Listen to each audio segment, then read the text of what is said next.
Friends, welcome to the YouTube channel Vasani sir chemistry. સૌથી પહેલા તો મારી ચેનલને સબસ્ક્રાઇબ કરી દો તથા બાજુમાં આપેલા બેલ આઇકનને દબાવવાનું ભૂલશો નહીં। આજે આપણે સંક્રાંતિ ધાતુ તત્વોમાંથી બનતા આંતરાલીય સંયોજનો વિશે આપણે સમજવાનું છે। બે ટોપિક ભણવાના છે, એક આંતરાલીય સંયોજનો અને બીજું સંક્રાંતિ ધાતુ તત્વોમાંથી બનતી મિશ્ર ધાતુઓ વિશે ભણીશું। चलो एम सौथी पहला तो आंतरालीय संयोजनों।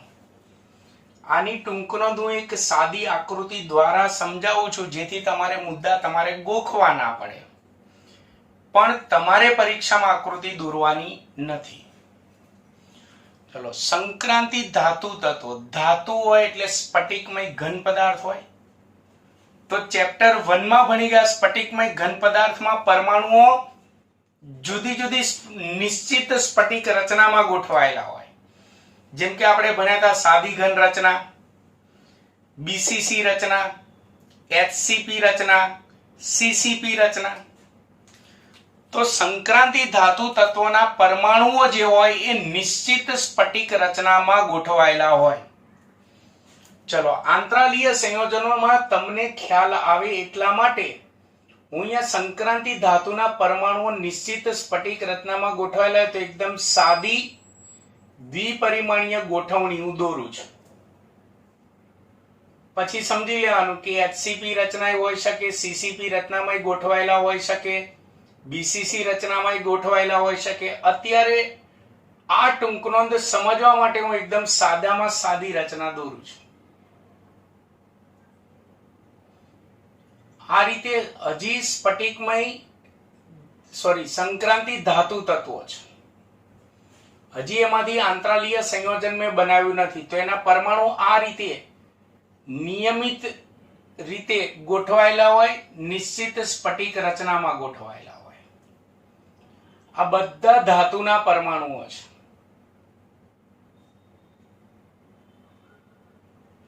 परीक्षा में तमारे कोई ज आकृति दोरवानी नथी।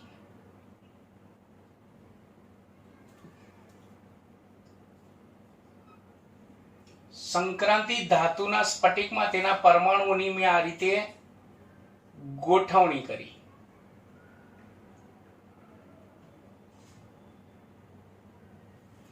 એટલે આ રીતે સંક્રાંતિ ધાતુના પરમાણુઓ નિશ્ચિત સ્ફટિક રચનામાં ગોઠવાયેલા હોય। આ સ્ફટિક રચનામાં પરમાણુની વચ્ચે પોલાણો હોય। જો અહીંયા તમને પોલાણો દેખાય છે, જો હા તો ઘણા બધા પોલાણો હોય। તો આ પરમાણુઓની સ્ફટિક રચનામાં પરમાણુની ગોઠવણીની વચ્ચે વચ્ચે પોલાણો હોય। આ પોલાણમાં કાર્બન, હાઇડ્રોજન, નાઇટ્રોજન अथवा बोरोन જેવી અધાતુના પરમાણુઓ। હું કયા અધાતુ બોલ્યો? કાર્બન, હાઇડ્રોજન, नाइट्रोजन के बोरोन। के એટલે કે ચાર માંથી ગમે તે એક। આ અધાતુ તત્વો છે। આ ધાતુઓના પરમાણુઓના કદ આ સંક્રાંતિ ધાતુઓના પરમાણુઓના કદની સરખામણીમાં ખૂબ જ નાના હોય। એટલે નાના કદના કાર્બન, હાઇડ્રોજન, નાઇટ્રોજન કે બોરોન જેવી અધાતુના પરમાણુઓ या संक्रांति धातुना परमाणुनी गोठवणीमां वच्चे रहेला पोलाणोमां गोठवाय। वच्चे रहेला पोलाणोमां आ अधातुना परमाणुओ गोठवाय। चारे चारना परमाणु एकमां ज गोठवाय एम नहीं।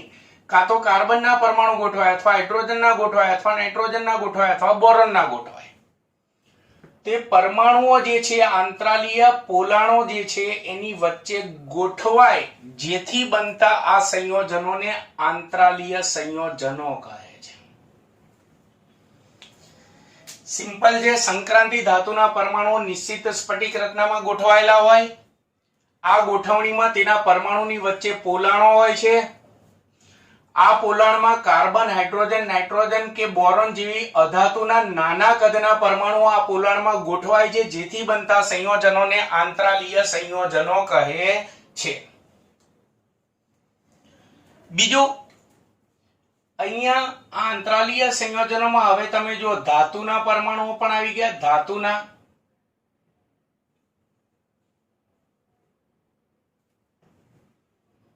પરમાણુઓ અને તેની વચ્ચે ગોઠવાયેલા નાના કદના અધાતુના પરમાણુઓ. અધાતુના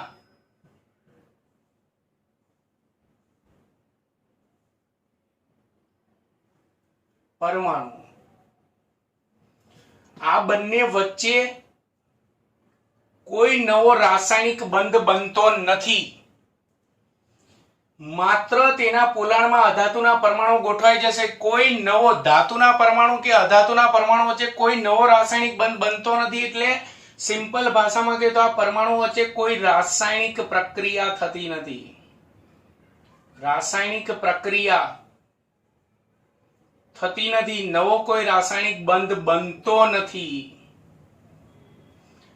માટે જ આ અંતરાલીય સંયોજનોમાં ઘટકોનું પ્રમાણ નિશ્ચિત ના હોય. જો તમારી પાસે અધાતુનો જથ્થો ઓછો હશે તો ઓછા પરમાણુ ગોઠવાઈને અંતરાલીય સંયોજનો બનશે. અધાતુનો જથ્થો વધારે હશે તો વધારે પરમાણુઓ ગોઠવાઈને અંતરાલીય સંયોજનો બની શકશે. કારણ કે ધાતુ અને અધાતુના પરમાણુ વચ્ચે કોઈ નવો રાસાયણિક બંધ બનતો નથી. માત્ર વચ્ચે છિદ્રોમાં ગોઠવાઈ જાય છે અધાતુના પરમાણુઓ. એટલે માટે આંતરાલીય સંયોજનોમાં ઘટકોનું પ્રમાણ નિશ્ચિત હોતું નથી. ઘટકોનું પ્રમાણ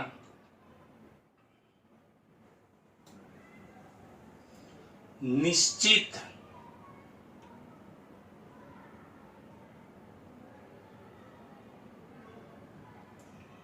હોતું નથી. અને ઘટકોનું પ્રમાણ નિશ્ચિત ન હોવાથી 11મા ધોરણમાં આવી ગયું છે આવા સંયોજનોને બિન તત્વયોગમિતીય સંયોજનો પણ કહે છે. માટે તેમને બિન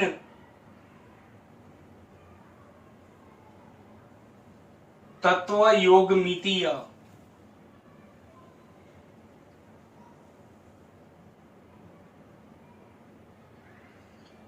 સંયોજનો પણ કહે છે. એટલે આમ ખરેખર તમે જોવા જાઓ તો ભલે આમ આંતરાલીય સંયોજનો કીધું, ખરેખર આ સંયોજનો જ ના કહેવાય. આ એક પ્રકારના ઘન દ્રાવણ છે. ઘન દ્રાવણ એટલે દ્રાવણની વ્યાખ્યા યાદ કરો, સમાંગ મિશ્રણ. આ ધાતુઓ અને અધાતુઓ વચ્ચેનું એક પ્રકારનું સમાંગ મિશ્રણ છે. ભલે આમ આંતરાલીય સંયોજનો લખ્યા, મિશ્રણ હોય તો જ ઘટકોનું પ્રમાણ નિશ્ચિત ના હોય. દાખલા તરીકે તેના હું કેટલાક ઉદાહરણ આપું તો દાખલા તરીકે ડી વિભાગના સંક્રાંતિ ધાતુ તત્વોમાંથી હું ઉદાહરણ લઉં, ટિટેનિયમનું ઉદાહરણ લઉં.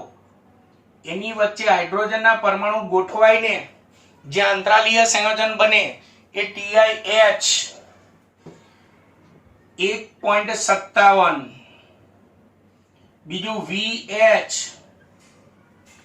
0.54, બીજું TiC Fe2C Fe3C. આ બધામાં ઘટકોનું પ્રમાણ નિશ્ચિત ના હોય, બિન તત્વયોગમિતીય સંયોજનો છે. એટલે આનું નામકરણ ના થાય. કદી એવું નામ નહીં લખવાનું ઉદાહરણમાં કે titanium carbide, titanium hydride, vanadium hydride. આવા નામકરણ ના થાય. બિન તત્વયોગમિતીય સંયોજનોનું કદી નામ ના લખવાનું, એને આવી સંજ્ઞા વડે દર્શાવાય. પછી હજી આપણી ટૂંક નોંધ શરૂ છે. હવે પ્રકારોની વાત કરીએ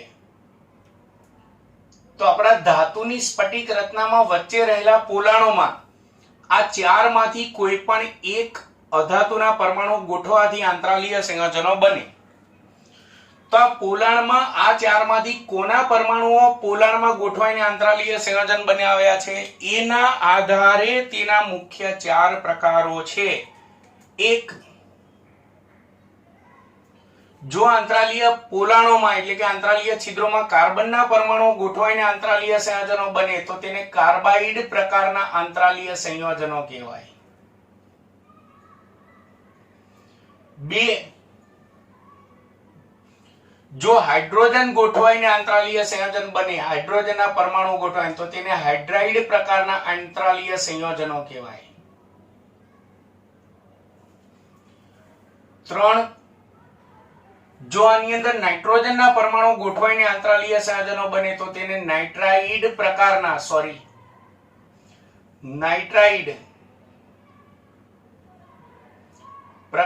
આંતરાલીય સંયોજનો કહેવાય. અને એ જ રીતે જો બોરોનના પરમાણુઓ ગોઠવાઈને આંતરાલીય સંયોજનો બને તો તેને બોરાઇડ પ્રકારના આંતરાલીય સંયોજનો કહે છે. બોરાઇડ પ્રકારના આંતરાલીય સંયોજનો કહે. એટલે આમ એના મુખ્ય 4 પ્રકારો થયા. હવે ઘણાને એમ થાય કે સાહેબ આ અધાતુના પરમાણુઓ માત્ર આંતરાલીય છિદ્રમાં ગોઠવાઈ જાય, કોઈ રાસાયણિક બંધ ના બને, કોઈ રાસાયણિક પ્રક્રિયા ના થાય, ઘટકોનું પ્રમાણ નિશ્ચિત નથી, તો આવા સંયોજનો બનાવીને ફાયદો શું? ફાયદો તો એનો ફાયદો એક જ કે આપણે સંક્રાંતિ ધાતુને સ્ફટિક રચના હોય, ચેપ્ટર 1 માં ભણાય. સંક્રાંતિ ધાતુ તત્વો છે, એની સ્ફટિક રચનામાં પરમાણુઓ ધાત્વિક બંધથી જોડાયેલા હોય. ધાત્વિક બંધ યાદ કરો, એની સ્ફટિક રચનામાં મુક્ત ઇલેક્ટ્રોનનો સમુદ્ર હોય. ચેપ્ટર 1 માં આપણે ધાત્વીય ઘન પદાર્થો ભણાતા, એ લેક્ચર જોઈ લેવો યાદ ના હોય તો. અને આ સમુદ્રમાં ધન વિભારિત પરમાણુ કરેલ તરતા ગોળા સ્વરૂપે કલ્પવામાં આવે છે, એવું ભણ્યા હતા. આ પરમાણુ કર્નેલ દોરું છું, ચેપ્ટર 1 માં ચલાવી દીધેલું છે. એમાં કીધું તો આ મુક્ત ઇલેક્ટ્રોન જે ડેશ વડે દર્શાવે છે ને, મુક્ત ઇલેક્ટ્રોન છે એ સ્ફટિકમાં ગમે ત્યાં પોતાનું સ્થાન બદલી શકે, એટલે જેનું નામ છે મુક્ત ઇલેક્ટ્રોન. આ પરમાણુ કર્નેલ અને મુક્ત ઇલેક્ટ્રોન વચ્ચેના આકર્ષણને ધાત્વિક બંધ કહે છે. આવું બધું ચેપ્ટર 1 માં ડીપમાં ચલાવેલું છે. તો હવે આંતરાલીય પોલાણમાં આ અધાતુના પરમાણુઓ ગોઠવવાથી શું થાય? તો અહીંયા અધાતુના પરમાણુઓ જે છે, જોજો ફાયદો જોજો, અધાતુના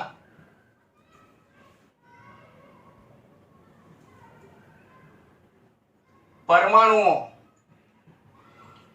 એ પોલાણમાં ગોઠવવાથી ધાતુના પરમાણુઓ સાથે કોઈ રાસાયણિક બંધ નહીં બનાવે, પણ એ ધાતુના પરમાણુ વચ્ચેનો જે ધાત્વિક બંધ છે, ધાત્વિક બંધના મુક્ત ઇલેક્ટ્રોનને સ્થગિત કરી દે, ગતિ કરતો અટકાવી દે. એ ધાત્વિક બંધના ઇલેક્ટ્રોનને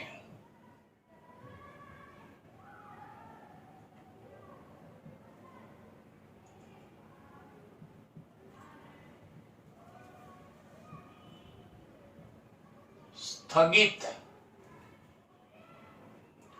કરે છે. સ્થગિત કરવાથી ધાતુના કેટલાક ગુણધર્મોમાં નોંધપાત્ર ફેરફાર થાય. જેમ કે સખતાઈ, પેલા ધાતુ હતી એના કરતા સખતાઈ વધી જશે, ક્ષારણ પ્રતિકારક શક્તિ એ બધી વધી જશે. હમણાં ગુણધર્મો ભણવું એટલે ખ્યાલ આવશે. ટૂંકમાં એના ગુણધર્મોમાં નોંધપાત્ર ફેરફાર થાય. ચલો, કયા કયા ગુણધર્મોમાં ફેરફાર થાય? તો એના માટે આપણે આંતરાલીય સંયોજનોના ગુણધર્મો ભણીએ ટૂંક નોંધની અંદર. ગુણધર્મો તો માત્ર પેલા સંક્રાંતિ ધાતુ તત્વ હોય ત્યારે ગલન બિંદુ, ધાતુ છે એટલે ગલન બિંદુ ઊંચા જ હશે, પણ આંતરાલીય સંયોજન બન્યા પછી તેના ગલન બિંદુ મૂળ ધાતુ કરતા પણ ઊંચા થઈ જશે. એટલે એનો પહેલો ગુણધર્મ, તેનું ગલન બિંદુ હું અહીંયા ટૂંકમાં મુદ્દા લખીશ, તેનું ગલન બિંદુ મૂળ ધાતુ કરતા ઊંચું હોય છે. પછી બીજું, ધાતુ છે એટલે સખત હોય ખરી, પણ આંતરાલીય સંયોજન બની એ મૂળ ધાતુ કરતા પણ સખતાઈ ખૂબ જ વધારે હોય, મૂળ ધાતુ કરતા પણ વધારે હોય. જેમ કે હું એક ઉદાહરણ આપું, યાદ રાખજો, બોરોન અંદર ગોઠવાઈને જે બોરાઇડ પ્રકારના આંતરાલીય સંયોજનો બનાવે છે, હીરા જેવા સખત હોય. પછી ત્રીજું, ઘસારા અને ક્ષારણ પ્રતિકારક શક્તિ. ઘસારા અને ક્ષારણ, ક્ષારણ એટલે ધાતુનું કટાવું, ક્ષારણ પ્રતિકારક શક્તિ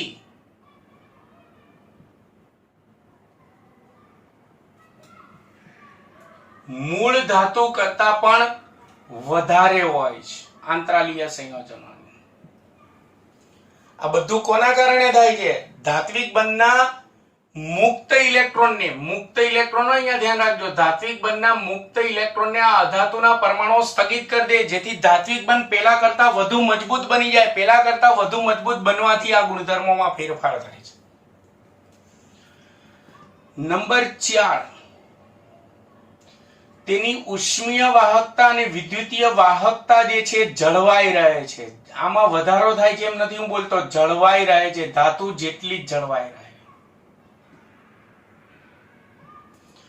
નંબર 5, પાંચમું અને છેલ્લું વાત કરીએ તો તે રાસાયણિક દ્રષ્ટિએ નિષ્ક્રિય હોય. માત્ર ધાતુ હોય તો કેટલીક ધાતુ હવામાંના ઓક્સિજન સાથે પ્રક્રિયા કરે, ક્ષારણની પ્રક્રિયા થાય, કટાવાની પ્રક્રિયા થાય, જેમ કે લોખંડ કટાઈ જાય, પણ એમાંથી આંતરાલીય સંયોજન બનેલું હોય તો એ રાસાયણિક દ્રષ્ટિએ નિષ્ક્રિય એટલે કટાય નહીં. એટલે પાંચમો ગુણધર્મ આંતરાલીય સંયોજનો રાસાયણિક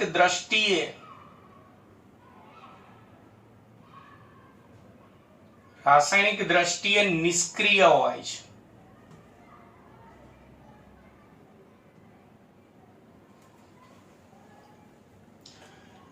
આ ગુણધર્મો આંતરાલીય સંયોજનોમાં હોય.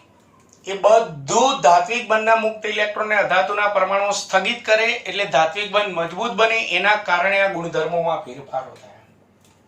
સખતાઈ વધારે, ઘસારા પ્રતિકારક શક્તિ વધારે, ક્ષારણ વધારે, રાસાયણિક દ્રષ્ટિએ નિષ્ક્રિય થઈ જાય. માટે જ એનો ઉપયોગ ક્યાં થાય? તો આવા આંતરાલીય સંયોજનોના ઉપયોગો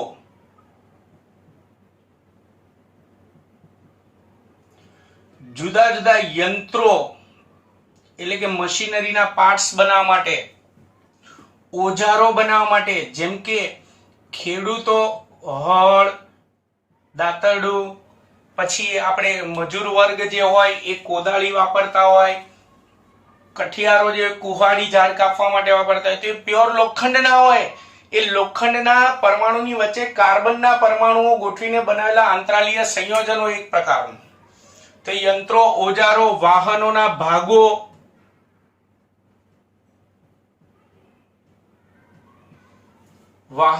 ભાગો વગેરે ની બનાવટ માટે જુદા જુદા આંતરાલીય સંયોજનોનો ઉપયોગ થાય છે.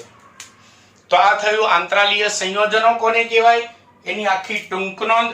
તમારે બોર્ડની પરીક્ષા માટે મોસ્ટ આઈએમપી ટૂંક નોંધ છે. બોર્ડની પરીક્ષા માટે મોસ્ટ આઈએમપી ટૂંક નોંધ છે. ભલે અહીંયા સંયોજનો લખ્યું પણ મેં તમને કીધું ઘટકોનું પ્રમાણ નિશ્ચિત ના હોય એટલે એક પ્રકારના ઘન દ્રાવણ છે, એટલે કે એક પ્રકારના ઘન સમાંગ મિશ્રણ છે.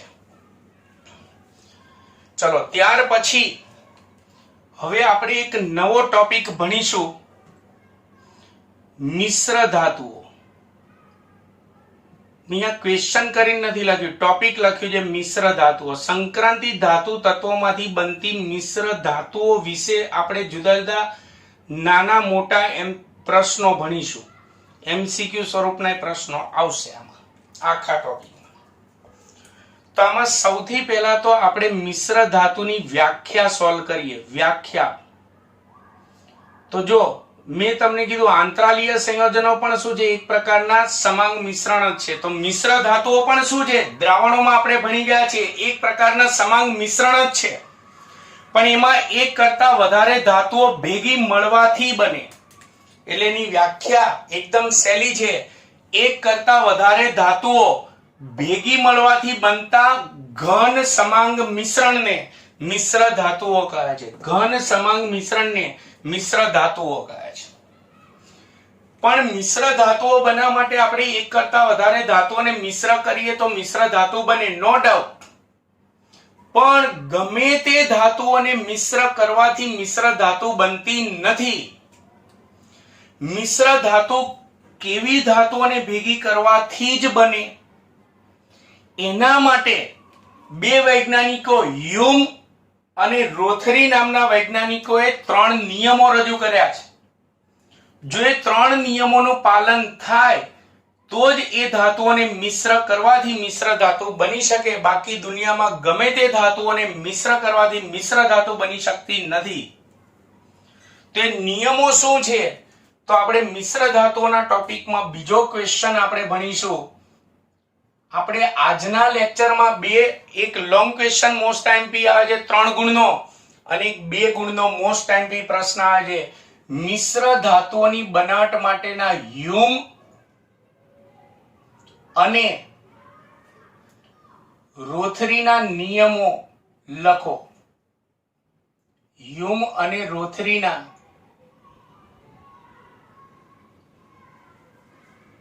નિયમો જણાવો.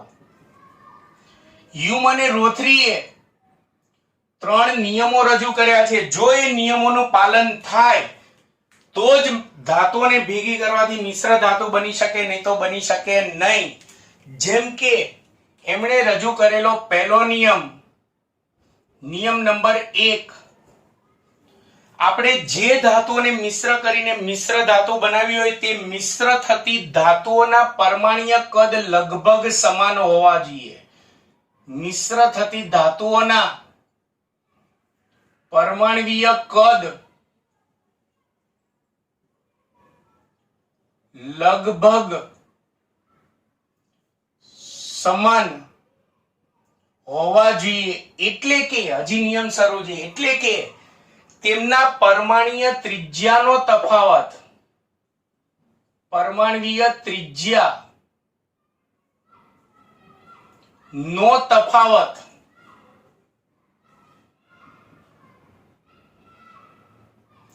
15% થી ઓછો હોવો જોઈએ. 15% થી ઓછો હોવો જોઈએ. જો પરમાણ્વીય ત્રિજ્યા વચ્ચેનો તફાવત 15% થી ઓછો હોય તો એનો મતલબ એના પરમાણ્વીય કદ લગભગ સરખા કહેવાય. તો જ એ મિશ્ર ધાતુ બનાવી શકે, નહીં તો ના બનાવી શકે. ચલો બીજો નિયમ, મિશ્ર થતી ધાતુઓના રાસાયણિક ગુણધર્મો સમાન હોવા જોઈએ. રાસાયણિક ગુણધર્મો સમાન હોવા જોઈએ. એટલે કે હજી આ નિયમ શરૂ છે. ચલો રાસાયણિક ગુણધર્મો બે તત્વોના ક્યારે સરખા હોય કે જ્યારે તેની બાહ્યતમ કક્ષામાં ઇલેક્ટ્રોનની સંખ્યા સરખી હોય, એટલે કે બાહ્યતમ કક્ષાની ઇલેક્ટ્રોન રચના સમાન હોય તો. એટલે તેમના રાસાયણિક ગુણધર્મો સમાન હોવા જોઈએ. એટલે કે તેમની બાહ્યતમ કક્ષાની ઇલેક્ટ્રોન રચના સમાન હોવી જોઈએ. બાહ્યતમ કક્ષાની ઇલેક્ટ્રોન રચના સમાન હોવી જોઈએ તો જ તે મિશ્ર ધાતુ બનાવી શકે. એટલે તમે આવર્ત કોષ્ટક યાદ કરો તો એક જ સમૂહની ધાતુ હોવી જોઈએ. કારણ કે એક જ સમૂહની હોય તો જ બાહ્યતમ કક્ષાની ઇલેક્ટ્રોન રચના સમાન હોય ને તો જ તેના રાસાયણિક ગુણધર્મો કેવા થાય? સમાન. આ એનો બીજો નિયમ. ત્રીજો નિયમ, મિશ્ર થતી ધાતુઓની સ્ફટિક રચનાઓ. સ્ફટિક રચનાઓ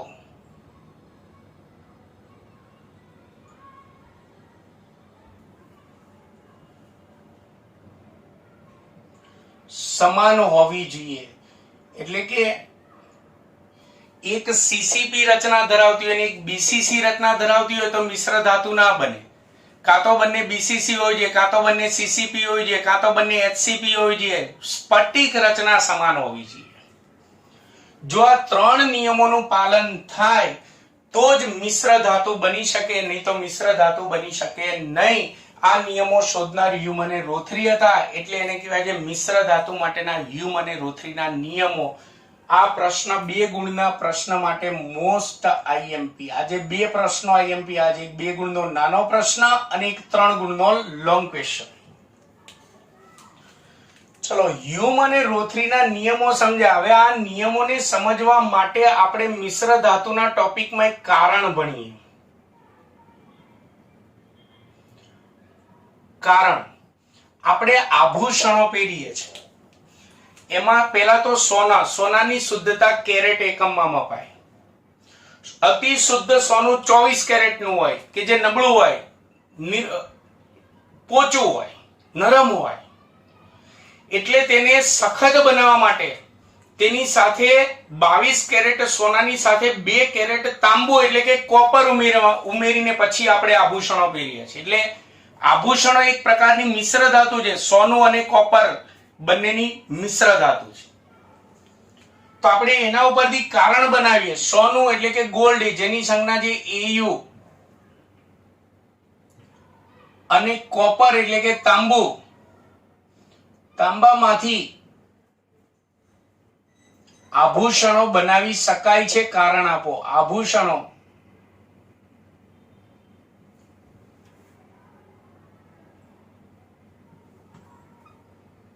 બનાવી શકાય છે,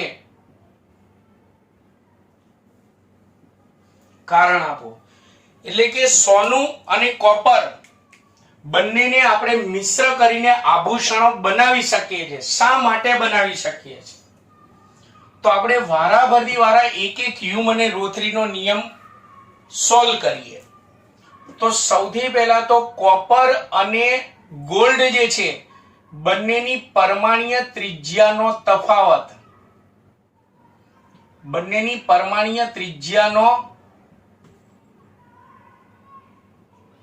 તફાવત 14.5% થી પણ ઓછો હોય છે. એટલે કે નિયર બાય 14.5% હોય, એટલે 15% થી ઓછો થયો, માટે બંનેના પરમાણ્વીય કદ સમાન હોય છે. માટે બંનેના પરમાણ્વીય કદ સમાન હોય છે. ચલો હ્યુમ અને રો 3 ના પહેલા નિયમનું પાલન થાય છે.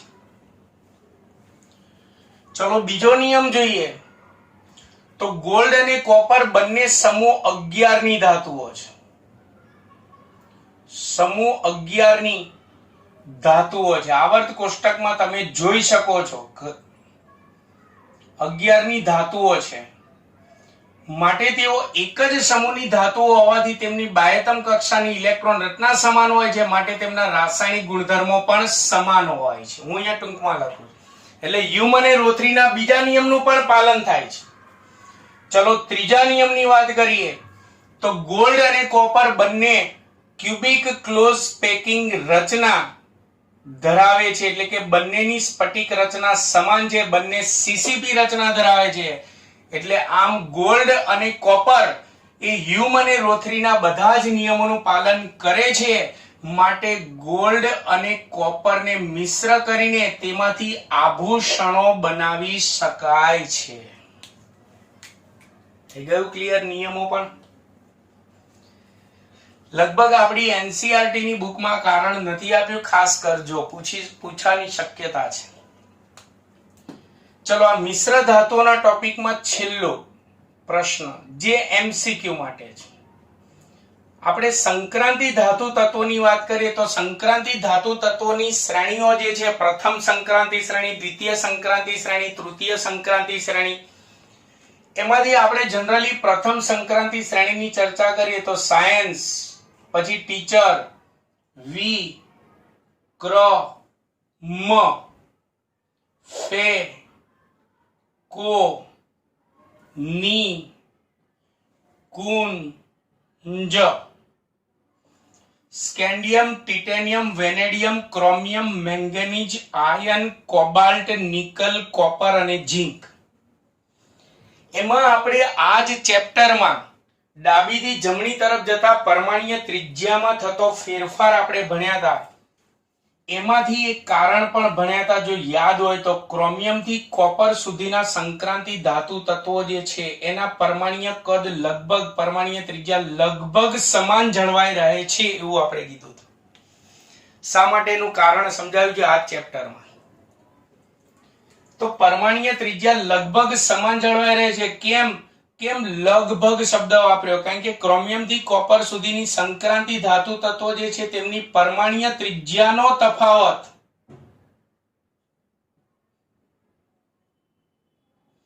2% થી પણ ઓછો હોય છે. એટલે કે નિયર બાય 2% જેટલો હોય છે. એટલે જ આપણે કારણમાં કીધું હતું કે ક્રોમિયમ થી કોપર સુધીના તત્વોની પરમાણ્વીય ત્રિજ્યા લગભગ સમાન હોય છે. તો પહેલા તો એમસીક્યુ માટે યાદ રાખજો, ક્રોમિયમ થી કોપર સુધીના પ્રથમ સંક્રાંતિ શ્રેણીના સંક્રાંતિ ધાતુ તત્વોની પરમાણ્વીય ત્રિજ્યા વચ્ચેનો તફાવત ખાલી જગ્યા જેટલો હોય છે તો 2% જેટલો હોય, 2% થી પણ ઓછો, યાદ રાખજો.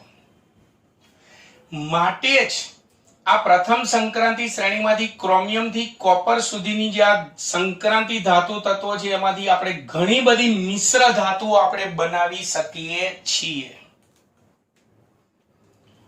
ક્લિયર?